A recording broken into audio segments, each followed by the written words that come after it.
sekarang kita lanjutkan tentang fungsi komposisi ya. Sebagaimana kita udah tahu kalau fungsi itu menghubungkan antara setiap anggota himpunan A ke himpunan B ya, tepat satu anggota himpunan B. Nah, sekarang apa itu komposisi fungsi? Seperti yang udah kalian lihat di gambar sebelah ini, kalau yang saya lingkari ini fungsi F, oke, menghubungkan atau dia menghubungkan dari A menuju B, oke. Kemudian di yang sebelah kanannya, oke, ini ada fungsi G menghubungkan antara B dengan C. Nah, kalau kita gabung dua fungsi ini, berarti kita mau menghubungkan A dengan C, itu namanya mengkomposisikan suatu fungsi. Kita menggabungkan dua fungsi menjadi satu. Oke, dilambangkan dengan GOF seperti ini. Bacanya adalah G bundaran F. Berarti kita menggabung antara fungsi F dengan fungsi G bundaran F. Oke. Nah, tambahnya seperti ini. Apa maknanya G bundaran F itu?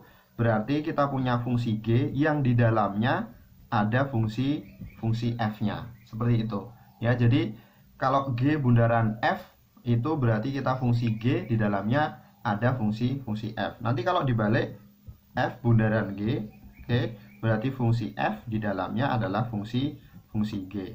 Oke, seperti ini. Ini apa namanya, tentang komposisi fungsi. Ya, berarti GOF itu, oke, berarti kalau kita punya F itu memetakan atau menghubungkan antara A dengan B, kemudian G itu menghubungkan B dengan C, maka ya komposisi fungsi atau GOF itu dia menghubungkan antara A dengan C langsung. Ibaratnya kalau mesin, komposisi fungsi ini adalah dua mesin yang dijadiin satu. Misalkan kita mau bikin sesuatu, dia harus melalui mesin satu, mesin dua ya. Kalau mesin ini kita jadikan satu, itu namanya kalau di fungsi adalah komposisi dari suatu fungsi. Oke, seperti itu. Bisa kalian pahami?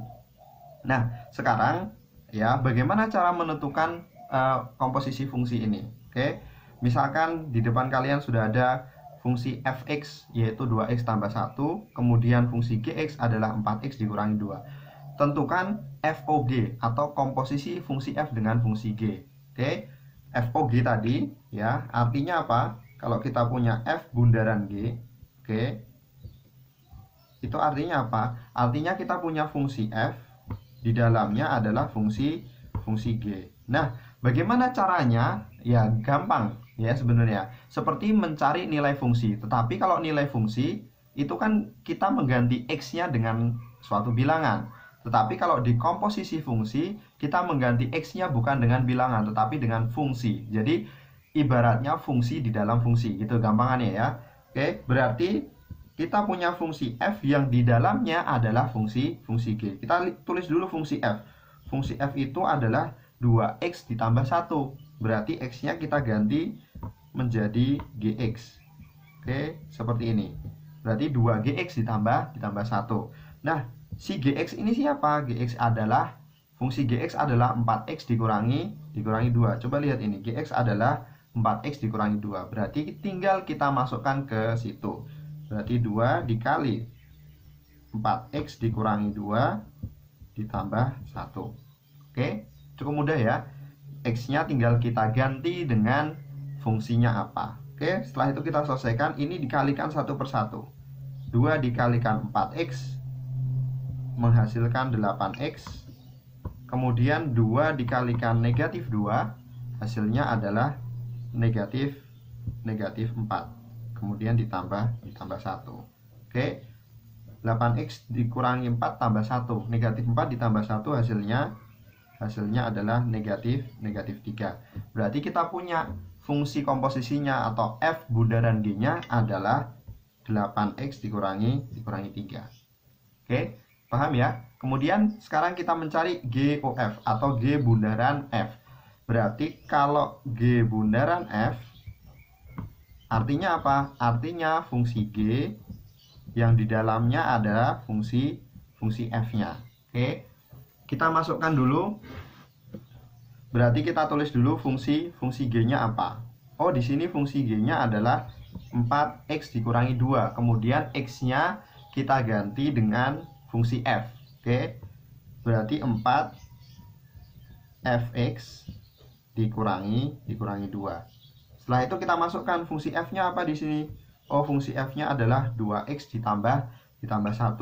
Kita masukkan ke dalam rumusnya sini. Berarti 4 dikali 2x tambah 1 dikurangi 2. Setelah itu kita kalikan seperti biasa. 4 dikali 2x, dia hasilnya adalah 8x. Kemudian 4 dikali positif 1, hasilnya adalah 4, positif 4. Kemudian belakangnya tinggal dikurangi 2. Berarti kita punya 8x tambah 4 dikurangi 2. 4 dikurangi 2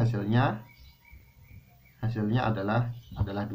Oke, berarti G bundaran F atau komposisi fungsi G dengan fungsi F hasilnya adalah 8x ditambah 2. Apa yang bisa kita simpulkan dari contoh ini? Oke, dari contoh ini kita bisa simpulkan bahwa ternyata kalau F bundaran G itu nanti hasilnya nggak sama dengan G bundaran F. Jadi dia tidak berlaku kebalikannya. Oke, kalau perkalian kan 2 kali 3 sama dengan 3 kali 2. Tetapi kalau komposisi fungsi F bundaran G tidak sama dengan G bundaran F. Jadi ini yang perlu diperhatikan. Oke, jangan sampai kebalik. Oke, F bundaran G tidak sama dengan G bundaran F. Oke. Nah, sekarang giliran kalian mencoba contoh berikutnya. Oke, misalkan diketahui fx sama dengan x dikurangi 3 dan gx sama dengan x kuadrat ditambah 2, berapakah G bundaran F? Selamat mengerjakan.